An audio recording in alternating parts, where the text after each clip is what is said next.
What's going on, YouTube? Today I'm going to show you guys a Fallout 4 holotape that I turned into a micro SD card storage.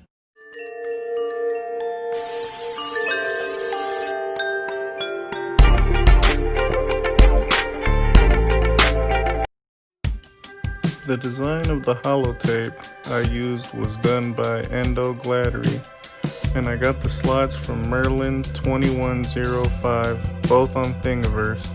I will put the links to their original design as well as the link to this remix in the description below. One day, scrolling through Fallout STLs on Thingiverse, I came across the holotape and thought it would be the perfect size to make a micro SD card container.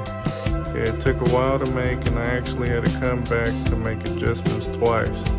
The first time the slide didn't have enough space, and the second time not all the slots would fit the micro SDs. If you like the content I'm putting out there, consider subscribing and hitting the notification bell so you can be informed when I drop new videos. Also, don't forget to share this with others.